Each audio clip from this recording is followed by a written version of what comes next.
Airlines are going all in on big spenders. That means outfitting their planes with first and business class pods and suites that are more luxurious than ever. That makes sense.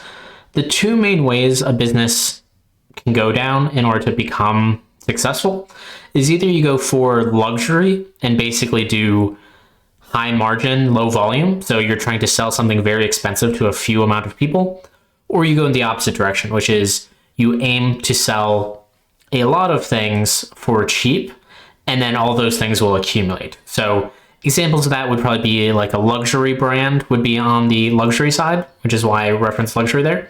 And so you're going to basically try to sell a few of those things, maybe a week or a month at a particular location, but then you make thousands of dollars from it. The opposite side, I think classically, is a Walmart, where you have a low margin, but then you're selling a lot of things to so many people. Think heated and cooled seats, ultra high definition screens, and perhaps the most popular innovation, a privacy door. But the elaborate new cabins that airlines are using to win over big spenders are now holding up deliveries of new aircraft themselves, with some aircraft from Boeing and Airbus waiting on the ground until regulators sign off.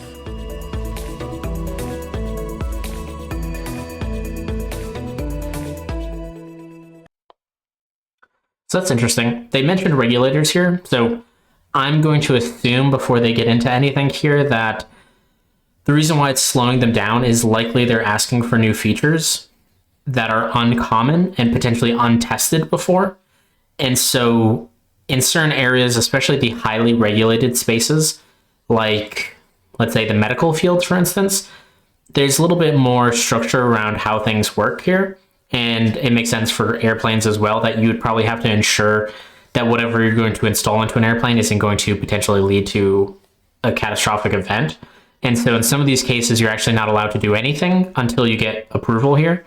This is somewhat different than certain other spaces where regulators are in place, but they kind of quality check after the fact or do investigations after that product's already made available. But for areas where it could be particularly harmful, usually they're a roadblock to any new innovations, because the risk of putting something in that isn't good can be so harmful.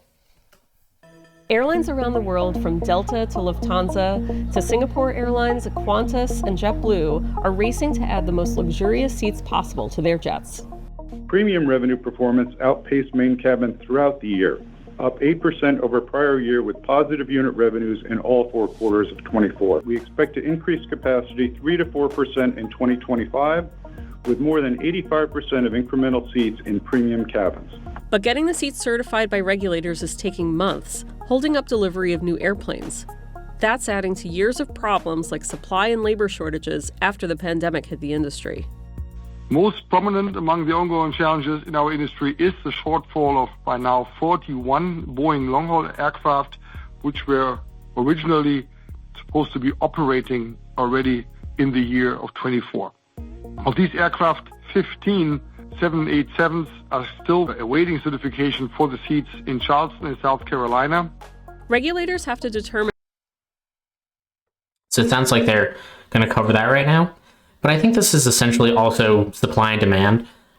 I could also see this being sort of a fallout from COVID times where basically nobody was traveling. And so the airlines themselves were likely buying less new airplanes. They were doing less maintenance. And this likely negatively impacted the field where everybody in the travel industry was probably negatively impacted, maybe having layoffs and maybe having to seek alternative forms of work or employment. And so this is likely a ramification of that, which is obviously the airlines weren't making money, so they're not going to probably hand out cash to other people that they need.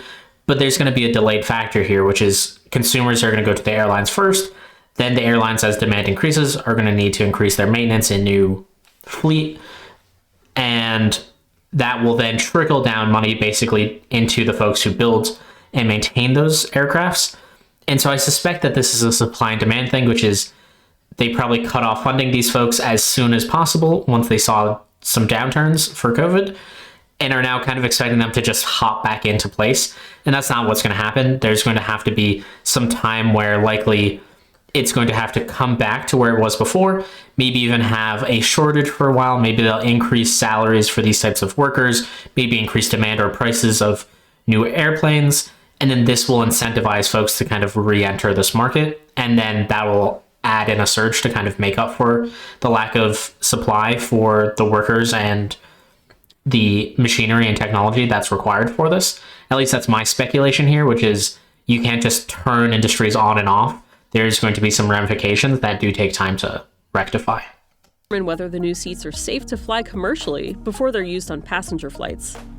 Seats continue to be a problem, and it's not actually the production of the seats, it's getting the seats certified, and it's not actually the butt part of the seat, it's the cabinet and the doors and the, for first class and business class, these are pretty complex systems, and getting those certified has taken both the seat suppliers and us longer than anticipated. So if you were in Charleston, you'd see we've got completed airplanes that are held up for delivery for the seats, which obviously go in pretty late in the assembly process.